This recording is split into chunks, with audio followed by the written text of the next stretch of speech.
உரையாடுகிற போது, சமூக ஊடகங்களிலே உரையாடுகிற போது இந்த அடிப்படை புரிதலோடு நீங்கள் உரையாட வேண்டும்.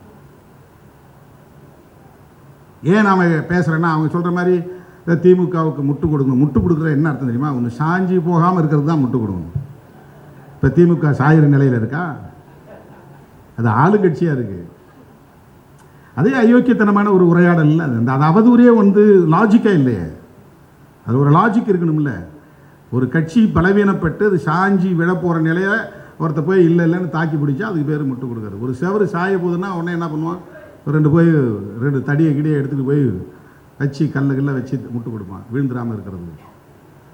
எது வீழப் போகிறதோ அது வீழாமல் இருக்க தடுப்பு நடவடிக்கையில் ஈடுபடுவதற்கு பெயர் தான் முட்டு கொடுத்தல். நாங்கள் எங்கள் கொள்கைக்காக போராடுகிறோம். நீ திமுக விமர்சனம் பண்ணுங்க, அவங்க உங்களுக்கு பதில் சொல்லுவாங்க. அவங்களுக்கு அந்த இன்ஃப்ராஸ்ட்ரக்சர் இருக்குது, அதுக்கான ஸ்ட்ரென்த் இருக்குது, வலிமை இருக்குது. அவங்களுக்கு டிஃபெண்ட் பண்ண வேண்டிய தேவை நமக்கு ஒன்றும் கிடையாது, அது அவசியமும் இல்லை. நான் பேசுகிற அரசியலை நீ நீர்த்து போக செய்கிறாய், நீர்த்து போக வைப்பதற்கு முயற்சிக்கிறாய். இப்போ நான் எப்படி அரசியல் பேச முடியும்? சமூக நீதி அரசியல் என்பது விடுதலை சிறுத்தைகளுக்கான அரசியல். ஏன் நீ திமுகவுக்கு மட்டுமே உரிய அரசியலாக பார்க்கிறாய்? 2 சீட்டு 3 சீட்டு இல்லை, அதை நான்ல முடியும்னு நீ ஏன் கவலைப்படுற? உனக்கு என்னப்பா கவலை? உனக்கு என்ன கவலை?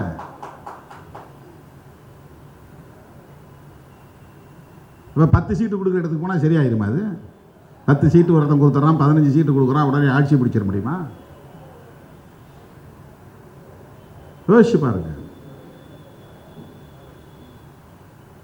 சனாதன சக்திகள் இந்த மண்ணிலே வேரூன்றி விடக்கூடாது என்கிற போது அவர்களை தனித்து நின்று எதிர்க்கிற வலிமை இன்னும் எங்களுக்கு போதவில்லை.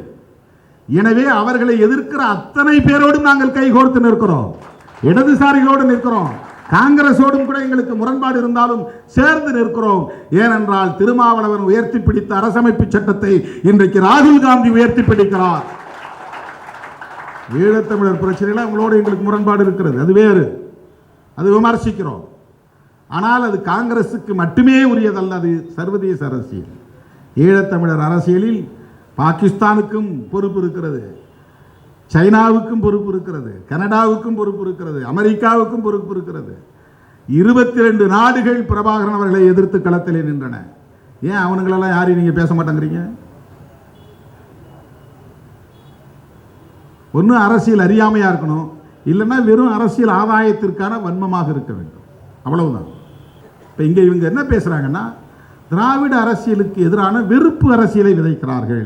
திராவிட அரசியல் நீர்த்து போனால், நீங்கள் கவனமாக கேட்கணும், திராவிட அரசியல் நீர்த்து போனால் இங்கே யார் வலிமை பெறுவார்கள் என்றால் வலதுசாரிகள் தான் வலிமை பெறுவார்கள், சனாதன சக்திகள் தான் வலிமை பெறுவார்கள், பிஜேபி ஆர்எஸ்எஸ் தான் இங்கே வலிமை பெறும்.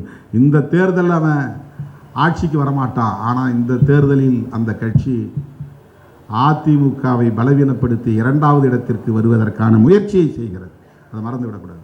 அதுக்கப்புறம் இங்கே பாலிடிக்ஸ், பைபோலர் பாலிடிக்ஸ் எப்படி மாறும்னா, ஒரு திராவிட கட்சி அது திமுக, இன்னொன்று பிஜேபி, இப்படி தான் அரசியல் போகும். இப்போ திமுகவை பலவீனப்படுத்துவதற்கு இவங்க இறக்கி விட்ட ஆட்கள்லாம் சரியா இல்லைன்னு இப்போ புதிய ஆளையும் களத்தில் இறக்கி விட்டுருந்தாங்க. இப்போ நம்ம ஏன் அவங்க மேலே இந்த விமர்சனத்தை வைக்கிறோம்னா, கவலையில் இருந்து தான். நாடு என்ன நிலைக்கு ஆகிவிடும். இப்போ அவங்க இன்றைக்கே நாளைக்கே ரீப்ளேஸ் பண்ணுறவங்களா இருந்தால் ஓகே, டிஎம்கேவை மாற்றிட்டு அவங்க ஆட்சிக்கு வரக்கூடிய சக்தி அவங்களுக்கு இருந்தால் பிரச்சனை இல்லை, அவங்களால வர முடியாது. இப்போ அவங்க என்ன செய்ய போகிறாங்கன்னா, டிஎம்கே ஆட்சிக்கு வர விடாமல் தடுக்கணும், அதான் அவங்க நோக்கம். இப்போ டிஎம்கேங்கிற கட்சி ஆட்சிக்கு வருதுங்கிறது திமுகவுக்கு தானே நல்லது, திருமாவளவனுக்கு என்ன நல்லதுன்னு நீங்கள் கேட்கலாம். யார் ஆட்சிக்கு வர்றாங்க அப்படிங்கிறது எங்கள் கூட்டணியில் அது வேறு முடிவு. ஆனால் சனாதன சக்திகள் இங்கே வலிமை பெறாமல் தடுக்க வேண்டுமானால் இந்த கூட்டணி வெற்றி பெற்றாக வேண்டும். இந்த கூட்டணி வெற்றி பெற்றாக. இப்போ யோசிச்சு பாருங்க, இப்போ திராவிட அரசியலை வீழ்த்துறாங்கன்னா அதுக்கு ரொம்ப சிம்பிளாக அது பெரியார் அரசியலை வீழ்த்துறதான பொருள்.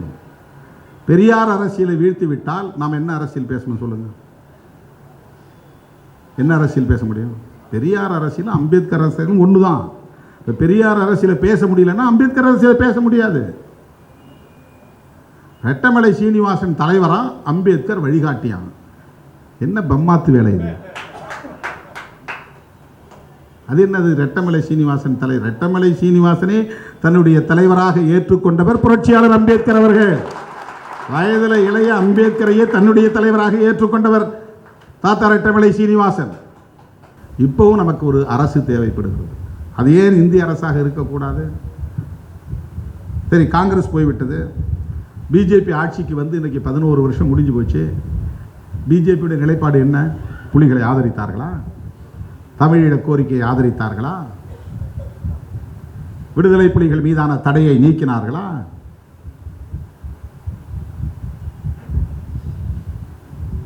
பிஜேபி என்ன நிலைப்பாட்டை எடுத்தது? திமுக வெறுப்பை உமிழ்கிற இடத்துல இலை மலர்ந்தால் ஈழம் மலரும். இலை மலர்ந்ததே, ஈழம் மலர்ந்ததா? எப்படி இலை மலர்ந்தால் எப்படி அதிமுக போய் என்ன பண்ண முடியும்? அவங்க என்ன தனியாக மிலிட்டரி அனுப்ப முடியுமா? வெளிவிவகார கொள்கையில் அவங்களால எந்த நிலைப்பாட்டையும் எடுக்க முடியுமா? பிரபாகரனை கைது சொன்னது யாரு? கலைஞர் கருணாநிதி அவர்களா? செல்வி ஜெயலலிதா அம்மையாரா? சட்டமன்றத்தை தீர்மானம் போட்டது யாரு? அதிமுக அரசியலா, திமுக அரசியலா?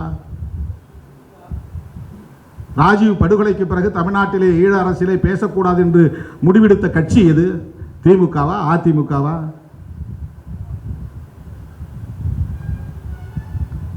வன்னி வரையில் சிங்கள படையினரின் ஆக்கிரமிப்பு வந்த பிறகு புலிகள் அழிக்கப்பட போகிறார்கள் என்று தெரிந்த கடைசி நொடியில் தானே அதிமுக ஆட்சியில் ஒரு தீர்மானம் நிறைவேற்றப்பட்டது. அதற்கு முன்பு வரையில் 91 இருந்து 2009 வரையில் அதிமுகவுடைய நடவடிக்கைகள் என்ன? ஈழத்தை ஆதரித்தார்களா? தீர்மானம் போட்டார்களா? புலிகளை ஆதரித்தார்களா? இதெல்லாம் புரிதலுக்காக நான் சொல்லுகிறேன். நாம் ஒரு நிலைப்பாட்டை எடுத்து நிற்கிறோம் என்பதற்கு பின்னணி காரணங்கள் இல்லை. வெறும் பதவி பரிசுக்காக ஒரு நிலைப்பாட்டை எடுக்கிற இயக்கம் அல்ல விடுதலை சிறுத்தைகள் கட்சி. வெறும் தொகுதிகளின் எண்ணிக்கையை கணக்கிட்டு அதன் அடிப்படையில் நிலைப்பாடு எடுக்கிற ஒரு இயக்கம் அல்ல விடுதலை சிறுத்தைகள் கட்சி. செய்திகளை உடனுக்குடன் தெரிந்து கொள்ள கீழ்கண்ட கேபிள் மற்றும் டிடிஎச் நெட்வொர்க்குகளில் எம்நாடு செய்தி தொலைக்காட்சியை காணுங்கள். பாதகம் செய்பவரை கண்டால் நாம் பயம் கொள்ளலாகாது பாப்பா. மோதி மிதித்து விடு பாப்பா, அவர் முகத்தில் உமிழ்ந்து விடு பாப்பா. அண்மை செய்திகளை உடனுக்குடன் தெரிந்து கொள்ள இணைந்திருங்கள் எம்நாடு தொலைக்காட்சியுடன்.